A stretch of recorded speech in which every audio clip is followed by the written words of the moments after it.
The flower industry is relatively young in Uganda, with hardly 10 years of existence as a commercial enterprise. Flowers were largely a luxury and a hobby for domestic purposes. Today, the industry is one of the fastest growing foreign exchange earners and source of livelihood for hundreds of thousands of employees working on several farms scattered across the country.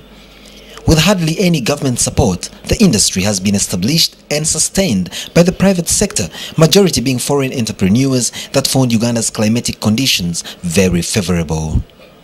Okay, well, basically there were no flower exports from Uganda 10 years ago. And 10 years ago, a couple of farms were the first pioneers to set up exporting flowers.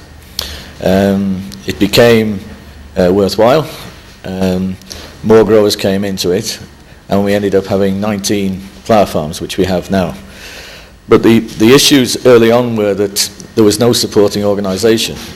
There was nothing, no organisation to actually deal with training, aspects of the development, no organisation to deal with the attraction of donor funds to assist in the development of the industry. And the growers themselves basically have no time to do those kind of things. Also, there was the issue of lobbying to get an enabling environment for the flower industry to grow. Wagagai Flowers is one of the largest flower farms in the country and currently is employing about 800 people. The farm was established in 2000 by a Dutch investor with a mission of targeting the lucrative flower market on the Dutch auction. With close to 7 million euros in investment, the farm uses ultra farming technology to be able to meet its weekly demand of about 10,000 metric tons of roses and flower cuttings.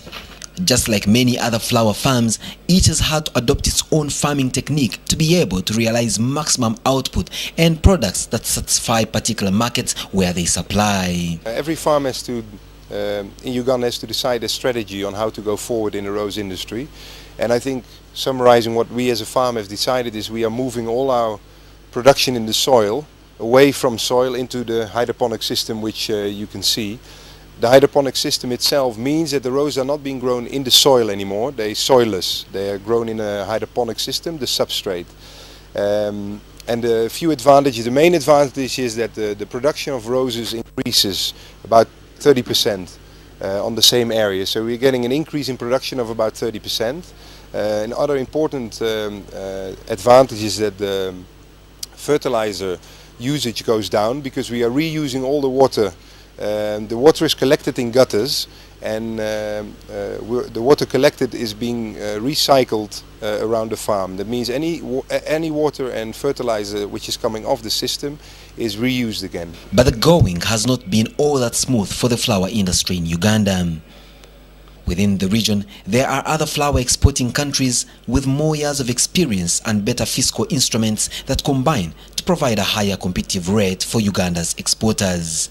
Unlike their Ugandan counterparts, Kenya, Ethiopia and Tanzania all have more than 20 years of exporting experience and better policies like tax holidays, making this difficult for Uganda's farmers to effectively compete. The issue we're very keen to have implemented by government is the issue of EPZ's export promotion zones, or export processing zones. Now, Ethiopia, Tanzania, Kenya, their governments have given these to the flower industry so that the flower industry benefits and investors benefit in terms of having tax concessions, duty-free concessions, so that they can grow their business very quickly. That hasn't happened here yet. In last year's budget it was promised that it would be in. We understand now that the government is trying very hard to put this in by August of this year, so we have to wait and see. But if we get that, then we will definitely be able to meet our targets for expansion, because new investors will definitely come into Uganda. The one thing that has helped the flower industry grow and realize good returns has been its high level of organization that seeks to maximize market opportunities and quality. With about 40 members, the Flowers Exporters Association has also managed to put in place their own freight system that handles the exports. From chartering their own planes, they have also customized their own cold room at the airport, all with the view of minimizing costs while ensuring high standards of quality through handling. Last year, the flower industry fetched the Ugandan government close to $40 million in form of tax revenue. The Ministry of Trade and Industry is in advanced stages of putting in place the much-desired export processing zone that will encourage more foreign investors and allow the industry to prosper.